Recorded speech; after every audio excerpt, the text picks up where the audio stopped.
What's up, everybody? Hope all is well. Kono Pro here.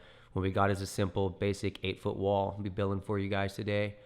What we have here is a top and bottom plate, and I marked them with a T and a B. That's for top and bottom. Oh yeah. I took basically two 2x4 studs. I sandwiched them together, and I hooked the tape at the end, and I'm every 16 inches on center, I'm marking a line.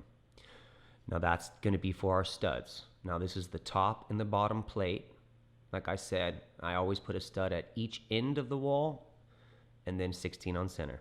Now I'm taking my speed square, my framing square, I'm transferring the line from both studs, from both plates basically, from the top to the bottom plate. Make sure everything looks good and it's all aligned. Once I have them all marked, then what I do is I separate the top from the bottom plate. And I put the top plate at the top, keep the bottom plate positioned at the bottom of the wall. Then I start laying out my 2x4 studs. These are 8-foot, standard 8-foot height studs. And you can cut them down to whatever size you need for whatever wall you're building. So basically, I'm lining them up with the top plate, making sure my stud lines up center of the line, the lines that we wrote there. Okay, the stud has to be center of the line. So once I have all those laid out, they're good, I set my bottom plate and make sure all that is lined up. Outer studs and my inner studs are all lined up. Check it with the speed square. Make sure we're square. Make sure everything looks good. Then before we tack it together, nail it together. I like to use tack it together. Sounds cool. Anyways, so what we have here is a framing nail gun using framing nails. And always use safety, guys. You see I have gloves on and I have boots that are good quality construction stuff to wear. So we're using safety. Watch where you place your feet when you're doing it like this. If your nail ricochets or sinks, it could hit you in the foot, so be careful. So once we have the top nailed off, we nail off the bottom the same way. The top's all nailed off, everything's good. Now we're rocking on the bottom plate. Okay, so we're gonna nail in this bottom plate same way as the top. Just make sure everything's good, make sure it's all lined up. Like I say, use safety. If you're putting your foot there on top of the stud to hold it, make sure if the nail goes through and hits the concrete and shoots back up, it doesn't go into your foot. Just be aware of that. So here we go. Now I'm pulling 4 foot from the bottom of my plate. I hook the tape on the bottom of my plate and I pull 48 inches on each side. And then I take a chalk line and snap a line. So I have 4 foot marks on my 2x4s all the way up. So now what I'm doing is measuring for my pressure blocks.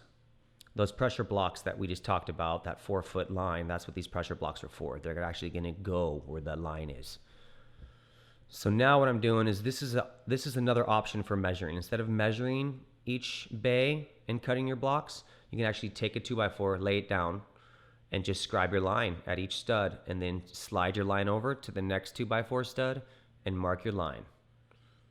Once you have all of those marked, you can basically, then you'll take your square and you'll square everything back. Here I am marking them all, getting them all finished off.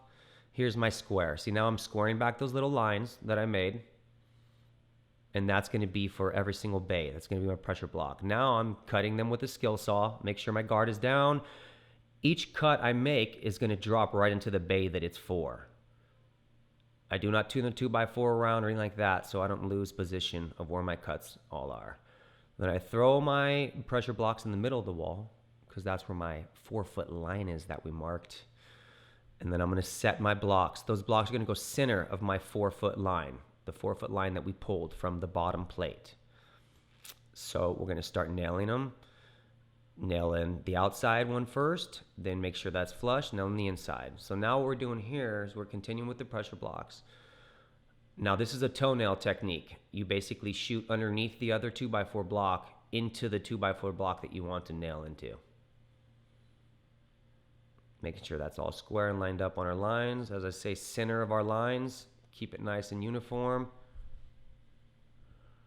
Okay, our last couple little nails here. Shoot this in. This wall is almost complete.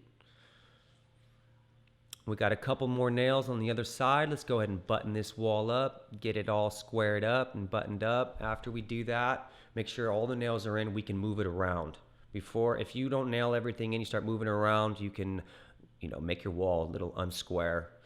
So once we have everything good and dialed in, it looks secure, it's in a good position to pick it up. You want to make sure you're, again, safety, make sure you have someone there to help you. If not, pick it up by yourself. Make sure you're clear. Here we go, ready to rock. All right, everybody, like, subscribe, and leave a comment below for what you would like us to do next. Thanks.